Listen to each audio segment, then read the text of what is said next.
En Mercedes, el sábado 20 de agosto de 1966, nació Carlos Marcelo Aquistapache Arias, quien no creció en esa ciudad, ya que los constantes traslados de su padre como gerente bancario lo llevaron a él y a sus 4 hermanos a residir en varias ciudades del interior del país. Ya en los primeros años, sus familiares comenzaron a ver en él conductas extrañas. Llegaba a la puerta antes de que sonara el timbre y avisaba quién y cuándo iba a llamar por teléfono a su casa. En la escuela, se paraba unos segundos antes de que sonara el timbre, lo que le costó algún reto y lo llevó a ocultar un don que no sabía que tenía.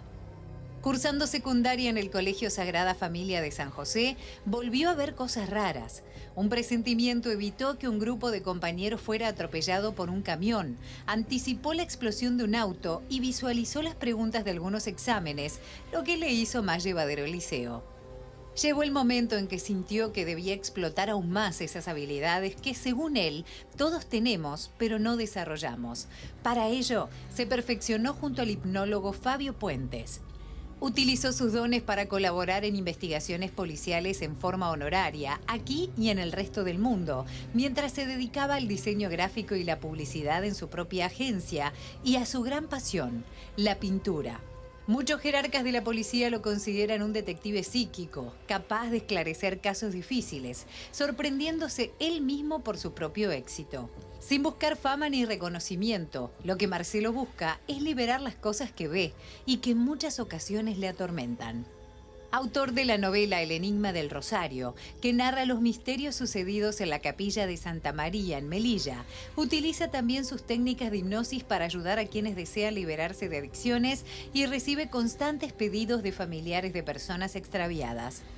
Marcelo Aquistapache es padre de 4 hijos y ha resuelto cientos de casos a lo largo de su vida gracias a un don que no puede controlar y que no siempre es motivo de satisfacción, sino todo lo contrario.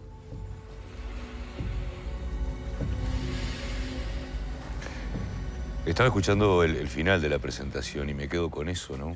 Un don que uno no pidió tampoco. No. Por suerte, digo, lo he podido controlar bastante bien, ¿no? Porque si no fuera así, ahí sí que hubiera terminado enchalecado. Justamente siempre busqué, digamos, la parte científica, lo que hago. Incluso hace, lamentablemente, 2 semanas o 3 semanas falleció Juan Jimeno, que era del Instituto de Parapsicología de Argentina, que de alguna manera fue un mentor para mí en toda la parte de desarrollo de metodologías, como son ejercicios de visión remota y ejercicios de visualizar sobres cerrados, y que de alguna manera me dio confiabilidad a lo que yo hacía, y esos ejercicios en definitiva demostraron que si yo aplico una metodología obtengo resultados. O sea que en realidad siempre estoy buscando incluso mis propias teorías, porque digamos no existen aquellas teorías, porque siempre lo que yo intento es desmitificar lo que me pasa. Y estoy seguro que todos tenemos ese potencial. Lo que ocurre es que no lo utilizamos porque pensamos que físicamente no es posible hacerlo. Entonces, ahí es donde nos limitamos. Ahora, ¿cómo se aprende a manejar algo así? Usted dice, para no haber terminado enchalecado lo tuve que controlar o manejar, pero no sé, el corriente de cualquier persona, me imagino que usted va por la calle, ve algo, visualiza, ¿cómo se controla y se convive con eso y se interpreta cada cosa que usted percibe, siente? Sí, sí, no me digas usted que me hace eso. Bueno, es de respeto, es de respeto. No, está bien, está bien. Pero le prometo que no. No, está bien, está bien. Mirá, justamente lo que te decía, es lo que he logrado desarrollar es una metodología que provoca la búsqueda de información. El hecho de no cobrar, por ejemplo, en colaborar, desde hace 31 años que lo hago, me ha permitido, digamos, enfocarme en ese desarrollo, porque si uno cobrara, digamos, estaría todo el día intentando lucrar con eso y no sería, digamos, quizás tan exacto como uno puede ser cuando colabora en casos específicos o determinados. Lo que me permitió a mí fue fue el inicio, como decían allí, Fabio Puentes, en 1984, ya hace un montón de años. Yo tenía 17 años y tuve, gracias a Dios, la posibilidad de conocerlo a Fabio. Nos hicimos amigos y empezamos a desarrollar dentro de lo que es la hipnosis, o lo que es la autohipnosis, la posibilidad de acceder al subconsciente o el cerebro primitivo, que en definitiva es el que permite obtener ese tipo de información, que en realidad todos nuestros ancestros hace miles y miles de años necesitaban de ese cerebro primitivo para poder sobrevivir, porque como no habíamos desarrollado aún el cerebro inteligente, lo que hacían era anticiparse a los acontecimientos, o sea, subían una montaña porque venía una inundación. Gracias al cerebro inteligente, el hombre pudo desarrollar metodologías y fue modificando el medio ambiente de tal manera que si llueve uno tiene techo, si hace frío uno tiene abrigo, si viene un animal tenía una lanza. Entonces, en definitiva, gracias a nuestro cerebro inteligente, el hombre dejó de utilizar ese potencial que todos tenemos y que incluso hoy en día aquellos que tienen animales se habrán dado cuenta cómo el animal percibe cuando alguien que ellos quieren está por llegar. Y no es porque ellos tengan, digo, si bien tienen un oído desarrollado, un olfato, lo que ocurre es que cuando la persona llega al lugar, emite una información, una señal, es como que fuéramos un GPS, y esa señal va hacia adelante y hacia atrás en el tiempo. Entonces el animal sabe que en 15 minutos o en 10 minutos esa persona va a estar allí. Por eso es que se anticipa y lo espera en la puerta. Y uno dice, ¿cómo hizo el perro o cómo hizo el gato para saber que venía fuera de horario tal persona? Y es en realidad algo normal, lo mismo en los animales, vacunos o ovinos, cuando ellos se colocan debajo de arboledas es porque al rato viene una tormenta, digo, y en definitiva a veces no se espera, pero tienen ese potencial, que en realidad todos tenemos, pero no lo usamos. ¿Y cómo conviven el cerebro primitivo y el cerebro inteligente? Bueno, en realidad justamente eso lo que pasó fue que la evolución le dio el poder a nuestro cerebro inteligente y la industria química de alguna manera el patrocinio, porque nuestro cerebro inteligente ha ido tomando el control sobre nosotros y en definitiva nuestro verdadero cerebro, que es el subconsciente, se ha transformado en una especie de esclavo del cerebro inteligente. Lo que ocurre que habitualmente, digamos, la medicina tradicional lo que hace negocia con el adicto o con el cerebro inteligente. Es todo un tema químico. Nuestro cerebro funciona eléctricamente y la electricidad se genera por procesos químicos. No pueden generarse dos procesos químicos simultáneos. Nuestro cerebro inteligente, que es el adicto o es el fóbico, el miedoso, utiliza la adrenalina, administra la adrenalina, mientras que el subconsciente genera endorfinas. Entonces, el problema es que la adrenalina no solo se genera a nivel de las glándulas suprarrenales, sino que se genera a nivel de los productos adictivos, que es 1000 veces más poderosa. O sea, sin saber, estamos alimentando químicamente al cerebro inteligente. Y eso quería saber yo, Marcelo, ¿por qué los seres humanos somos adictos a? Porque se puede ser adicto al tabaco, adicto al alcohol, a las redes, por supuesto, a la televisión. Sí, en realidad nosotros no somos adictos. El que es adicto es el cerebro inteligente. Él es el único que disfruta, por ejemplo, de los químicos y tóxicos que tiene la adicción. En realidad, por ejemplo, nadie podría fumar, nadie podría tomar alcohol, ni consumir cocaína, mucho menos. Lo primero que hace nuestro cerebro inteligente es puentear al sistema nervioso central para que uno se transforme en un freezer de químicos y tóxicos. Pero con eso no le alcanza, porque uno fumaría o tomaría alcohol o consumiría cocaína y no sentiría nada. No sentiría rechazo porque el sistema nervioso está puenteado, ni sentiría placer porque las adicciones no generan placer. Entonces, ¿qué hace? Necesita buscar un estímulo para que uno consuma y selecciona el arsenal más pesado que tenemos, que son las neuronas relacionadas al sexo y al placer. Y genera un vínculo eléctrico entre el hecho de fumar y un estímulo sexual. O sea, se toma el trabajo de estimularte sexualmente o masturbarte eléctricamente cada vez que consumís ese producto para que pienses que ese producto te da placer, cuando en realidad el único que disfruta esos químicos es él. Pero con eso no le alcanza, porque él necesariamente necesita puentear los sentidos también. Si no, nadie podría fumar por el olor a podrido, por ejemplo, que tiene el cigarrillo. Sin embargo, un fumador percibe menos de un 20% el verdadero sabor y olor que tiene el cigarrillo. Por ejemplo, el alcohol y la marihuana percibimos menos de un 15%. La cocaína, un 5%. La pasta base, un 2%. O sea, el consumidor de pasta base solo llega a percibir el 2% el verdadero sabor e intensidad. Por eso fisura a nivel neuronal, te destruye las neuronas.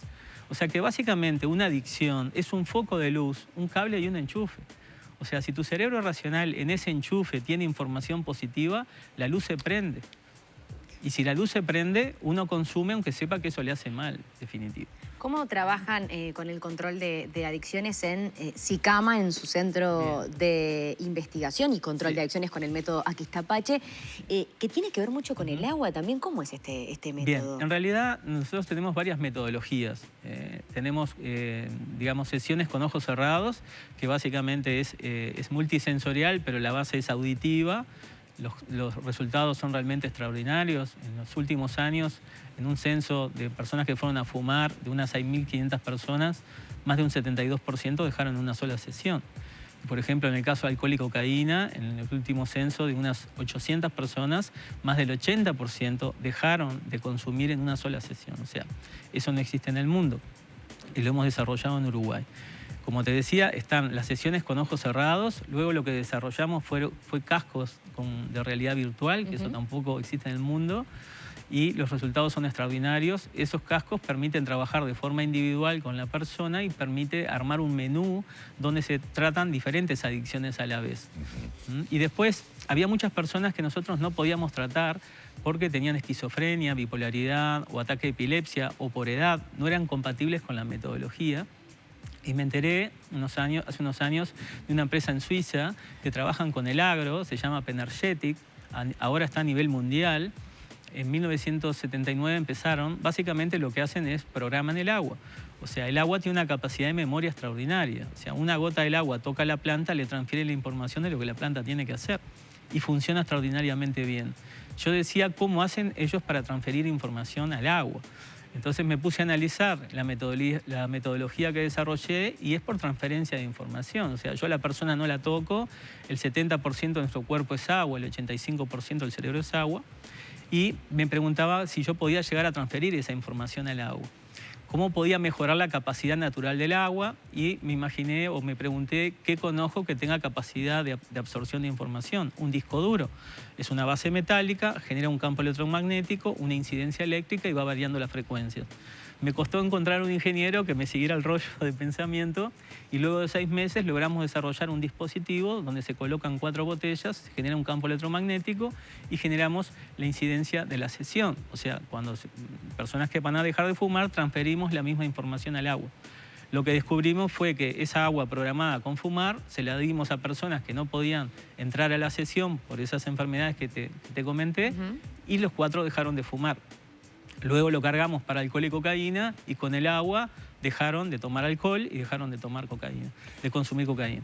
Marcelo, ¿se desprograma algo cuando se realiza una sesión de esta? Por supuesto. En realidad, y la pregunta es, sí, porque esta conversación ya la tuvimos nosotros, ¿qué es lo que pasa con la personalidad de uno en esto? Porque a veces uno teme que si a uno le desprograman algo, puede llegar a cambiar algo en su personalidad. No, en realidad no incide en nada, no tiene ningún tipo de contraindicaciones, no usamos ningún tipo de medicación, es una sesión puntual. Lo que ocurre es que el cerebro racional es una tecnología que tiene 3 millones de años, utiliza procesamientos de información, mientras que el subconsciente o el cerebro primitivo tiene una tecnología binaria, positivo o negativo, igual que la naturaleza.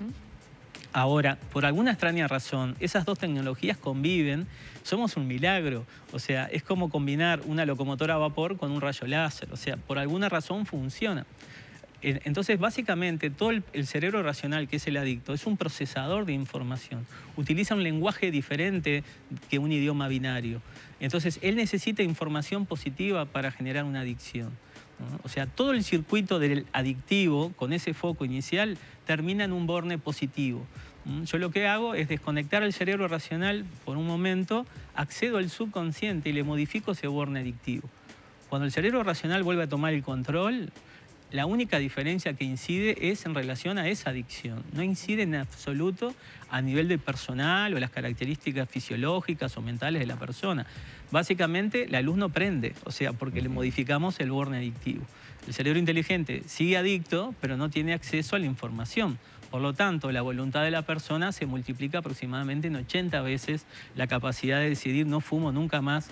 Incluso no se genera síndrome de abstinencia, que eso no existe en el mundo. O sea, el síndrome de abstinencia no es otra cosa que tu cerebro racional quejándose porque no le estás dando lo que él quiere.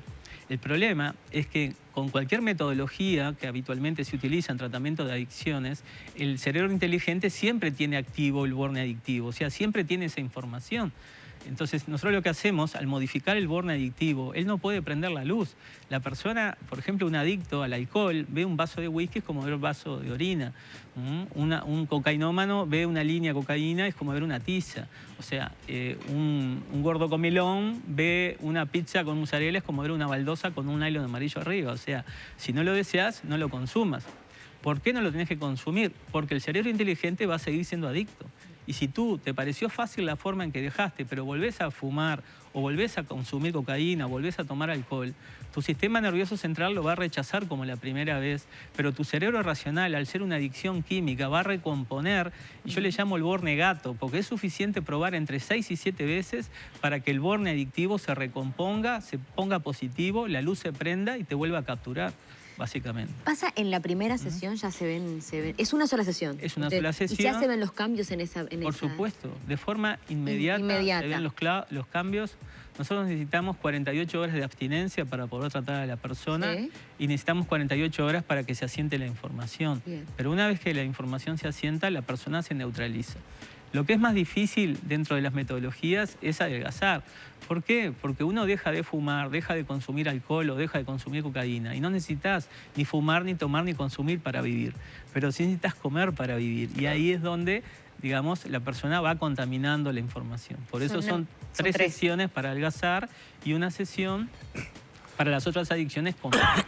Vamos a contarle a la gente que el Centro de Investigación y Control de Adicciones del Método Aquistápache está en Azarola 2315, entre Fedra y Tajes. El teléfono es 2901-7011 y hay 2 celulares, 098-669737 y 098-929898. Seguramente van a quedar muchísimas consultas que usted podrá ampliar con el equipo del centro de este método, que es totalmente novedoso y único, como decía usted. Mira, hace poco estuvimos con el director de la Asociación de Narcóticos de Paraguay. Es un médico y es un exadicto y quedó realmente extremadamente sorprendido con la metodología, sobre todo con las evaluaciones y el seguimiento que nosotros hacemos. Y me dijo que realmente era revolucionario. Cualquier otra metodología para tratar, por ejemplo, alcohol y cocaína requiere de mínimo entre 3 y 6 meses de internación, donde de alguna manera te dan medicamentos y la efectividad rondaba el 30%. O sea que estamos hablando realmente de un método revolucionario. Y te lo digo así porque lo tenemos comprobado. O sea, realmente funciona y gracias a Dios está en nuestro país, ¿no? Para finalizar, recordarle a la gente que la especialización del centro de Marcelo Aquistápache es en adicciones y en procesar emociones, cigarro, marihuana, consumo de alcohol, cocaína, cambio de hábitos alimenticios, adelgazar en 3 sesiones, como decía él, si bien las otras son solo una sesión, ludopatía, ansiedad y emociones, porque seguramente la gente preguntará, ay, ¿para qué puedo hacerlo? Bueno, es para adicciones en este caso y control de emoción. Y este último año desarrollamos la última sesión que está teniendo unos resultados extraordinarios, que es ansiedad y mal humor, estrés y emociones, que es, digamos, la acumulación de la experiencia de los últimos 12 años en una sola sesión. Y nos vamos contándoles que el Misterio del Rosario va por la 5ª edición, ¿verdad, Marcelo? El Enigma del Rosario va en la 5ª edición y bueno, es mi caballito de batalla, siempre se los traigo, pero estoy trabajando en un libro nuevo sobre los casos, así que bueno, próximamente los vendré a visitar por eso. ¿La producción plástica cómo viene? Muy bien, empecé nuevamente a trabajar y bueno, de a poquito estoy tratando de hacerme mis tiempos y poder incursionar en las cosas que, bueno, realmente, y es lo que te alimenta un poco el alma también. Siempre es un placer reencontrarse contigo, Muchísimas Marcelo. gracias a ustedes por su atención. Seguimos adelante con La Mañana en Casa, por favor.